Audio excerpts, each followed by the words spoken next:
everyone, this is Janvi and welcome to Study C. हमने class 10th का history का chapter 1 start कर दिया था, the rise of nationalism in Europe, और आज उसका सेकेंड टॉपिक हम लोग पढ़ने जा रहे हैं जो है making of nationalism in Europe.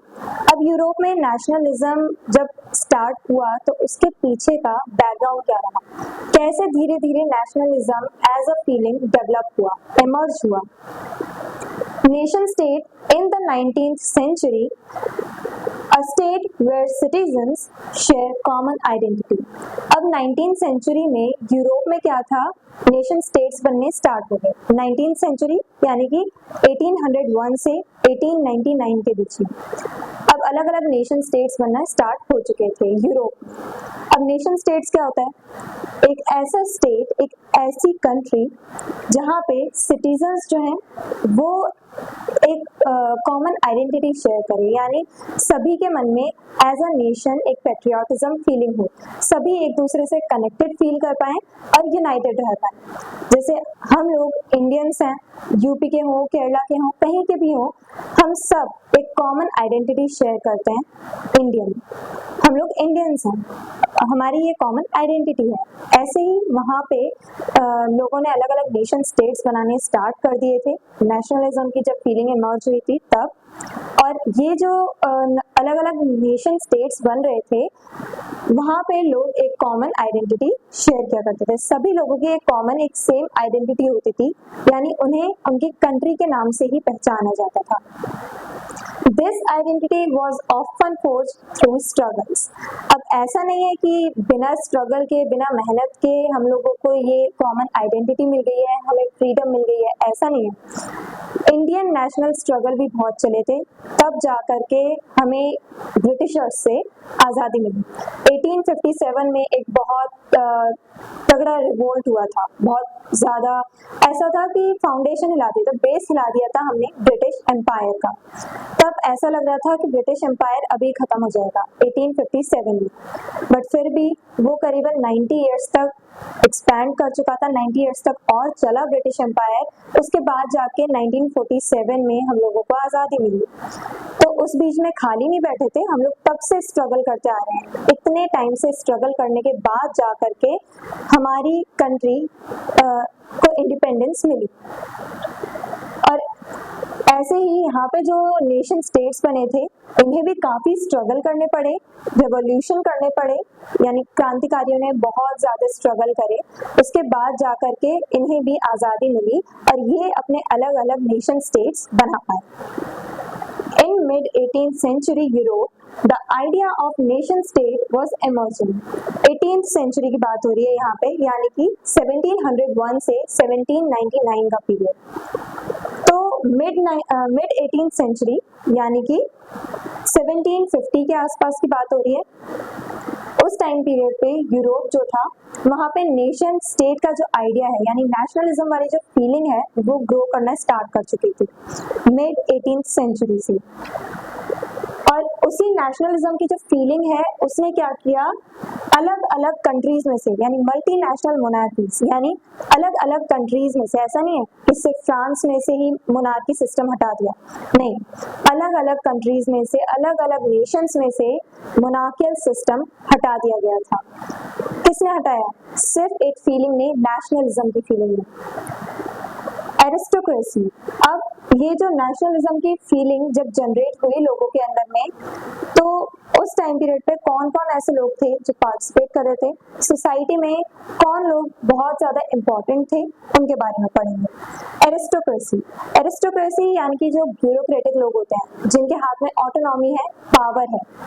तो एरिस्टोक्रेसी जो प्रिविलेज्ड क्लास थी, जिनके पास काफी सारे एडवांटेजेस थे, dominant in Europe socially and politically. ये यूरोप में एरिस्टोक्रेसी यानी जो लोग पावर में थे, ब्यूरोक्रेटिक थे जो लोग, ये लोग एक तरह से सोशली, समाज में तो इनका दबदबा था ही, यानी सोशली भी ये लोग डोमिनेंट थे ही, और साथ ही साथ पॉलिटिकली भी डोमिनेंट थे।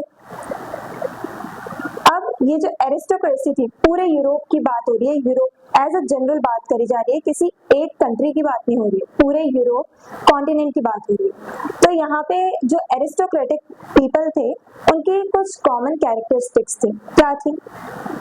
Spoke French across Europe. अब जो एरिस्टोक्रेटिक पीपल थे, एरिस्टोक्रेट्स थे, इन लोगों की एक कॉमन लैंग्वेज थी, ये फ्रेंच बोला करते थे। इंटरमैरिड अमंग देमसेल्व्स, ये आपस में मैरिज कर लिया करते थे, शादी कर लेते थे। ऐसा नहीं है कि कोई एरिस्टोक्रेट किसी पीजेंट से शादी कर रहा है, नहीं, ये एक दूसरे की फैमिली में, यानी रिच फैमिली में, एरिस्टोक्रेट की फैमिली का जो मेंबर है उसकी जो शादी है, मैरिज है, वो दूसरे एरिस्टोक्रेट की फैमिली के साथ ही जुड़ेगी, उन्हीं के साथ होगी। तो इस टाइप से ये एक दूसरे के साथ मैरिज किया करते थे, इंटर मैरिज चलती थी इनके बीच में, एरिस्टोक्रेट्स के बीच में। Lifestyle was similar regardless of religion. अब सारे एरिस्टोक्रेट्स जो थे सभी रिच हुआ करते थे, सबकी लाइफस्टाइल सेम होती थी। ऐसा नहीं है कि पैसा तो खूब है सबके पास, लेकिन क्या कहते हैं वो पैसे का यूज नहीं कर रहे या अपनी लाइफस्टाइल में कोई चेंजेस नहीं ला रहे। जैसे जैसे पैसा आता है वैसे वैसे हमारी लाइफस्टाइल भी चेंज करती है। सभी जो एरिस्टोक्रेट्स थे उनकी लाइफस्टाइल सेम थी, फर्क नहीं पड़ता कि किस रिलीजन से हैं। अब चाहे वो क्रिश्चियन हो, बुद्धिज्म से बिलोंग करते हो, कोई भी हो, किसी भी रिलीजन से बिलोंग करते हो, हिंदू, मुस्लिम, क्रिश्चियन, जितने भी एरिस्टोक्रेट्स हैं वो सब लोग एक सेम लाइफस्टाइल फॉलो करते हैं, एक rich lavish lifestyle. Minority group but had huge influence. तो एरिस्टोक्रेट्स जो हैं, जो लोग पावर में हैं, जिनके पास बहुत पैसा है, वो सोसाइटी में माइनॉरिटी में, यानी बहुत कम लोग ऐसे हैं जिनके पास पैसा बहुत है, जिनके पास पावर बहुत है। और मेजॉरिटी ऑफ पीपल, यानी ज्यादातर जो बचा हुआ सेक्शन है हमारी सोसाइटी का, यूरोप में भी वहाँ पे ज्यादातर मेजॉरिटी ऑफ पीपल जो हैं वो पीजेंट्स थे। पुअर लोग ज्यादा हैं और रिच पीपल कम हैं, और यही रिच पीपल एरिस्टोक्रेट्स हैं। ये माइनॉरिटी ग्रुप है, यानी स्मॉल क्वांटिटी में है, इनके ये स्मॉल नंबर्स में है, बट फिर भी इनका ह्यूज इन्फ्लुएंस रहा है। इनके पास मतलब पॉलिटिकल पावर भी है, इकोनॉमिक पावर भी है। तो एक तरह से कह सकते हैं कि सोसाइटी में, यूरोप में इनका दबदबा बना हुआ था, ओके, इनकी डोमिनेंस थी। अब ये तो हमने बात करी एरिस्टोक्रेट्स की। एक और ग्रुप था, द न्यू मिडिल क्लास। अब जो ये न्यू मिडिल क्लास है ये कैसे इमर्ज हुई? आफ्टर इंडस्ट्रियलाइजेशन, जब इंडस्ट्रियलाइजेशन हुआ यानी इंडस्ट्री सेटअप हुई, अब कुछ ऐसे लोग थे जो फार्मिंग से, एग्रीकल्चर से हट करके, शिफ्ट होकर के अब इंडस्ट्रीज में एज अ वर्कर काम करने लगे। तो ये लोग ना पुअर की कैटेगरी में आते थे, ना एकदम रिच की कैटेगरी में आते थे, लैविश लाइफस्टाइल भी नहीं होती थी और पुअर लाइफस्टाइल भी नहीं होती थी। तो ये एक मिडिल लाइन में पहुंच चुके थे, ना पुअर है ना रिच है, और इसी वजह से इन्हें मिडिल क्लास कहा गया। अब मिडिल क्लास पीपल में काफी अलग अलग ऑक्यूपेशन हुआ करते थे, जैसे कि इंडस्ट्रियलिस्ट होते थे, बिजनेसमैन होते थे, एंड प्रोफेशनल्स, काफी सारे और भी ट्रेडर्स वगैरह, ये सब हुआ करते थे। मिडिल क्लास के अंडर में ही ये सब आया करते थे। अब ये जो मिडिल क्लास है, इन्होंने बहुत इंपॉर्टेंट रोल प्ले किया है किस चीज में? अपने नेशनलिस्ट आइडियाज को और लिबरल आइडियाज को, यानी फ्रीडम की जो सोच है उनकी, जो इक्वालिटी की उनकी सोच थी, नेशनलिज्म की जो फीलिंग थी, उसे प्रमोट करने में और फैलाने में इन्होंने बहुत ज्यादा योगदान दिया है, बहुत ज्यादा कंट्रीब्यूट किया है। Majority of the population were peasants, but they were less involved in political change initially. अब सबसे ज्यादा मतलब माइनॉरिटी में तो ये थे एरिस्टोक्रेट्स, और सबसे ज्यादा पॉपुलेशन जिनकी थी, मेजॉरिटी में जो लोग थे वो थे पीजेंट्स। अब पीजेंट्स जो थे ये मेजॉरिटी में तो थे, लेकिन स्टार्टिंग में जब ये सब स्ट्रगल स्टार्ट हुए तब पीजेंट्स ने स्टार्टिंग में पॉलिटिकल चेंज लाने में कंट्रीब्यूट नहीं किया था। हाँ, धीरे धीरे इनका भी माइंड चेंज हुआ, इन्होंने धीरे धीरे कंट्रीब्यूट करना स्टार्ट भी किया, स्ट्रगल भी किए, बट स्टार्टिंग में इनिशियली लिखा है यहाँ पे, तो इन्होंने स्टार्टिंग में पॉलिटिकल चेंज लाने में कोई कंट्रीब्यूशन नहीं दिया था। अब ये जो पीजेंट्स थे, अब पूरा यूरोप इतना बड़ा है, कहीं पे कोई सिचुएशन है, कहीं पे दूसरी सिचुएशन है, तो ऐसे ही ये जो पीजेंट्स थे वो वेस्टर्न यूरोप में, ये पूरा यूरोप है, यूरोप का वेस्ट साइड जो है, ठीक है, तो वेस्टर्न यूरोप में ज्यादातर जो पीजेंट्स थे वो स्मॉल लैंड ओनर्स हुआ करते थे, सबके पास लगभग अपने छोटे छोटे लैंड्स तो हुआ करते थे, प्लॉट्स होते थे। अब यही हम बात करें ईस्टर्न यानी रशिया की साइड की, एशिया की साइड का जो एरिया है यूरोप का, वहाँ पे ईस्टर्न और सेंट्रल यूरोप की बात करें हम लोग, तो यहाँ पे क्या होते थे, नोबल्स यानी यही एरिस्टोक्रेट्स जो होते थे, जो रिच पीपल हुआ करते थे, उन लोगों के थ्रू प्रॉपर्टी ओन की जाती थी, उन लोगों के पास बड़े बड़े लैंड हुआ करते थे, स्मॉल पीजेंट्स के पास नहीं। अब बात करते हैं लिबरलिज्म की। लिबरलिज्म क्या होता है? फ्रीडम, लिबरल फ्रीडम, लिबरलिज्म वो आइडियोलॉजी जो फ्रीडम शो करती है, फ्रीडम को रिप्रेजेंट करती है। ISM इज्म लग जाता है तो यानी वो आइडियोलॉजी बन जाती है, हमारा आइडिया है। तो लिबरलिज्म एक ऐसा आइडिया, हमारा एक ऐसा थॉट जिसमें हम लोग फ्रीडम की बात करते हैं, किसी चीज में बंदिशें ना लगाई जाएं, लोगों को फ्रीडम दी जाए, उनके बेसिक राइट्स दिए जाएं उनकी लाइफ एंजॉय करने के लिए। तो ये लिबरलिज्म भी 2 पार्ट्स में डिवाइड हो चुका था। कैसे? उन्हें मतलब लोगों को फ्रीडम चाहिए थी, पर 2 सेंस में। किन 2 सेंस में? पहली पॉलिटिकल लिबरलिज्म होनी चाहिए थी, उन्हें पॉलिटिकल फ्रीडम चाहिए थी। अब पॉलिटिकल फ्रीडम में उन्होंने किस चीज की डिमांड रखी हुई है? अब मोनार्कियल सिस्टम था यानी किंग का रूल था, उन्हें वही हटाना था। तो ये चीज इन्हें पॉलिटिक्स, मतलब ये पॉलिटिक्स ही है, कौन हम पे रूल करेगा, तो इस चीज में चेंज लाना था पीजेंट्स को और बाकी मिडिल क्लास हो गए, इन सबको, जो भी रेवोल्यूशनरीज थे, जिन्होंने रेवोल्यूशन किया था, जिन्होंने फ्रेंच रेवोल्यूशन में पार्ट लिया था, उन सबको पॉलिटिकल चेंज में क्या चाहिए था कि मोनार्की हट जाए, राजा का रूल हट जाए और कॉन्स्टिट्यूशनल गवर्नमेंट आ जाए, हमारा खुद का कॉन्स्टिट्यूशन हो, एक ऐसी गवर्नमेंट हो जिसे हम खुद इलेक्ट करें, हम अपने रिप्रेजेंटेटिव्स को खुद इलेक्ट करें, और ऐसे ही हम अपनी गवर्नमेंट को अपने रिप्रेजेंटेटिव्स के थ्रू इलेक्ट करें, जैसे आज हम इंडिया में भी करते हैं। और दूसरा, उन्हें इकोनॉमिकल फ्रीडम भी चाहिए थी, इकोनॉमिकल सेंस में भी उन्हें लिबरलिज्म चाहिए था, फ्रीडम चाहिए थी। अब इकोनॉमी के सेंस में कैसे फ्रीडम मिल सकती है? ऐसा तो नहीं है कि उन्हें क्या कहते हैं हम पैसे ऐसे फ्री में बांटेंगे, नहीं, उन्हें फ्रीडम कैसे दी जाएगी इकोनॉमिकल सेंस में?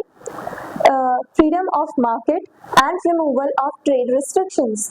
हम लोगों को क्या करना है? मार्केट की फ्रीडम दे देनी है, यानी सभी लोग फ्री हैं कि वो मार्केट में जाएं और ट्रेड करें, तो हमें मार्केट के लिए उन लोगों को फ्रीडम दे देनी है। और रिमूवल ऑफ ट्रेड रिस्ट्रिक्शन यानी ट्रेड करने पे रिस्ट्रिक्शंस लगाए जाते थे, कुछ टैक्स देना पड़ता था, हाई टैक्स देना पड़ता था, ठीक है, तो वो सारी चीजें हटाई गई, उन सब चीजों को हटाया गया, टैक्स हटाए गए।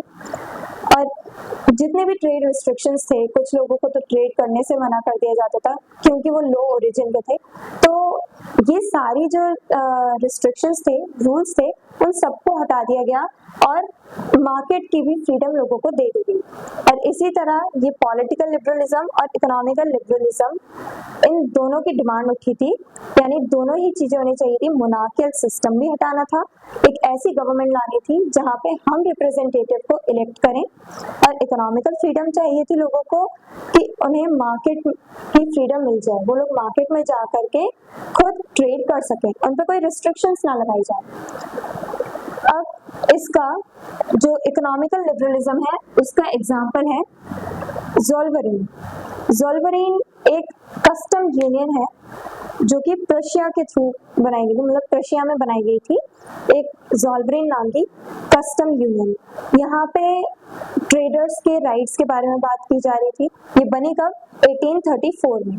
और ये जो है ज़ोल्वरीन कस्टम यूनियन, ये जो ट्रेडर्स का पूरा यूनियन है, ग्रुप जो है, उन्होंने क्या सब चेंजेस लेके आए, वो लोग क्या चेंज लेके आए सोसाइटी में?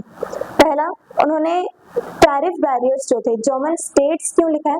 क्योंकि आज जो हम जर्मनी देखते हैं वो जर्मनी पहले 39 स्टेट्स में बटा हुआ था, अलग अलग राजा 39 स्टेट्स में रूल कर रहे थे। अलग अलग किंग का रूल था। तो वो जो जर्मन स्टेट हैं वहाँ पे टैरिफ बैरियर्स जो थे, यानी आपको एक स्टेट से मतलब दूसरे स्टेट में जाना है, एक से दूसरे स्टेट में जाना है तो कुछ टैक्स देना होगा। अगर मान लो ऐसी 3-4 स्टेट्स छोड़ के हम लोगों को कहीं जाके मार्केट में ट्रेड करना है तो फिर तो इधर से गए सेकंड स्टेट में वहाँ टैक्स भरा, सेकंड से थर्ड स्टेट में गए वहाँ टैक्स भरा, सारी इनकम तो ऐसी चली जाएगी।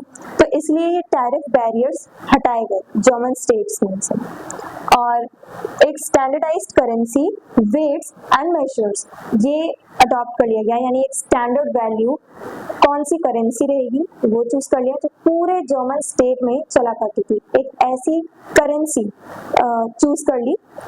और वेट्स एंड मेजर, अब पहले भी हम लोग जान चुके हैं कि वेट्स ऐसा तो नहीं था कि जैसे आज हम करते हैं केजीज में, एक स्टैंडर्ड यूनिट है हमारे पास केजी जिसमें हम लोग वेट्स मेजर करते हैं। लेकिन पहले तो ये सारी चीजें नहीं होती थी तो बहुत प्रॉब्लम आती थी, कहीं पे 1 केजी ज्यादा होता था, कहीं पे 1 केजी बहुत कम क्वांटिटी मिलती थी 1 केजी में। तो ये सारी प्रॉब्लम्स फेस ना करनी पड़े तो इसलिए पूरे जर्मन स्टेट का एक standard weights and measure system भी बनाया गया था। तो ये सब हमने पढ़ा है making of nationalism in Europe इस टॉपिक के अंडर में। होप आप सबको ये टॉपिक इंटरेस्टिंग लगा होगा, समझ आया होगा। अगर कोई भी डाउट है, कोई भी क्वेरी है तो आप कमेंट सेक्शन में लिख सकते हैं, मैं ज़रूर उसका रिप्लाई करूंगी। मिलते हैं नेक्स्ट वीडियो में नेक्स्ट टॉपिक के साथ। Stay curious, stay consistent and stay unstoppable. Thank you very much.